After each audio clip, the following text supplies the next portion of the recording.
নমস্কার, কেমন আছেন সবাই? ঘরকন্যা ন্যাচারাল ব্লগে আপনাদের স্বাগত জানাই। আজ আমি উল্টো রথের একটি ভিডিও নিয়ে চলে এসেছি।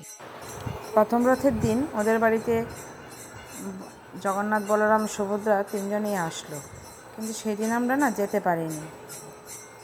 প্রচুর বৃষ্টি হচ্ছিল, তাই আর আমাদের সেদিন যাওয়া হয়নি। আমরা আমাদের কাছাকাছি এখানেই রথ টেনেছিলাম। আজ উল্টো রথের দিন, তাই আমরা ওই দিন সকালবেলায় চলে গেছি। সকালবেলা বলতে খুব সকালে যেতে পারিনি, তাও ওই 11টা সাড়ে 11টা বেজেছে যেতে যেতে। তারপরে যাই হোক, বড় জায়ের সাথে কাজে হাত লাগালাম। বড় যা ভোগের রান্না করছিল আর আমি হাতে হাতে একটু আগিয়ে দিচ্ছিলাম এখানে, তাই দুপুরবেলা ভোগ লাগানো হলো। এবার ভোগ লাগিয়ে একটু ভোগ আরতি করা হচ্ছে। সবাই মিলে দেখুন ভোগ আরতি করতে বসে গেছে। আমার এখানে 2 ননদও আছে, অন্যরাও আছে আশেপাশে, সবাই মিলে একটু ভোগ আরতি করছে। আর ওই দিক দিয়ে আমি ওই কাজে হাত লাগিয়েছি ওই সাইড দিয়ে বড় যাওয়ার সাথে সাথে। ও আসতে পারছে না, আমিও তাই আসতে পারছি না। এই যে দেখুন, সব রান্নাবাড়ি হচ্ছে এখানে। আমার আরেক ভাসুর, উনি এদিকে ভোগের রান্নাটা ভোগ করছিল, মানে খিচুড়ি ভোগটাও উনি করছিল, আর আদার্স যেরকম বেগুনি, লুচি সব যা করছিল আর কি। আরও থাকে না অন্য ভোগের জিনিসপত্র, সবই ওই বড় যা করছে। আমি একটু ময়দা মেখে দিলাম, এখন আবার আরেকজনের লুচি বানিয়ে দিচ্ছি। তো যা লুচিটা ভাজবে, এদিক দিয়ে সবাইকে ভোগের প্রসাদ বিতরণ করা হচ্ছে।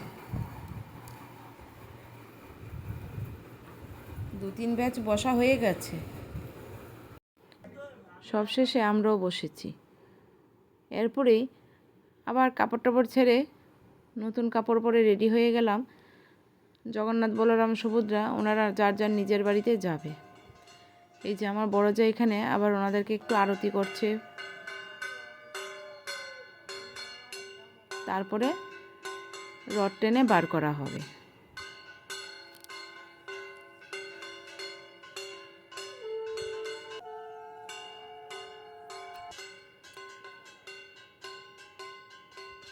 বড় জায়ের মনটাও খারাপ, কদিন ধরে যাই হোক বাড়িতে পুজো করছিল। জগন্নাথকে নাকি 4 বেলা পুজো দিতে হয়, 4 বেলাই নিয়ম করে দিয়েছে। এই যে এখন বার করে নিল। এবার আস্তে আস্তে সেই রথকে টানতে টানতে আমরা আবার নিয়ে যাব তার নিজের বাড়িতে। মাসির বাড়ি থেকে এখন নিজের বাড়ি যাবে। আসলে এদেরও ভালো লাগে, 8টা-9টা দিন ধরে জগন্নাথ, বলরাম, সুভদ্রা তিনজনেই ওনাদের বাড়িতে আসে মাসির বাড়ি হিসেবে। আর এখানে 9 দিন ধরে পুজো টুজো হয়। এই পুজোর আনন্দ উপভোগটা তো 9 দিন ধরেই একভাবে চলে যায়। তো হঠাৎ 9 দিন পরে আবার যখন চলে যায় তার নিজের বাড়িতে, তখন ওদেরও একটু খারাপ লাগে। এই যে সবাই রাস্তায় যার যার মতো দাঁড় করিয়ে জগন্নাথেরকে একটু পুজো দিচ্ছে, কেউ আবার রথের দড়ি ধরে টানছে। আমরা একটু একটু যাচ্ছি, একটু একটু দাঁড়াচ্ছি। এখানে আবার আরেকজনও দিচ্ছে, এই যে উনি এবার পুজো করবে এখানে।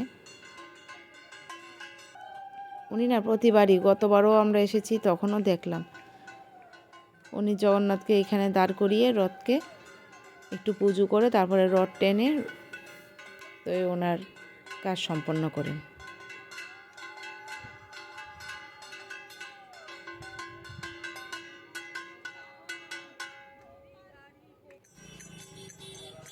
যে এবার রাস্তা দিয়ে নিয়ে চলে যাচ্ছে। আমার আরেক ভাসুর টানছে, মেয়ে টানছে, বড় ভাসুরের ছেলে, সব মিলিয়ে মিশিয়ে আসলে সবাই আছি আমরা এখানে। ওই এক একজন এক একভাবে টানছে। আর মেয়ে তো একদম টানা শুরু করেছে, তো ওর রথ টেনেই নিয়ে যাবে। ওর বাবাকেও বললো এক সাইডে ধরতে, ওর যে আছে 2 দিকে, এবার আমরা চলে গেলাম জগন্নাথের নিজের বাড়িতে। এইখানে গিয়ে আবার জগন্নাথের মা জগন্নাথকে বরণ করে ঘরে তুলবে। আমরাও এবার বাড়ির পথে রওনা দেব। এই যে প্রসাদ নিচ্ছি, নিয়ে বাড়ির পথে রওনা দেব। আপনারা সবাই সুস্থ থাকবেন, ভালো থাকবেন। আজ তাহলে এই পর্যন্তই।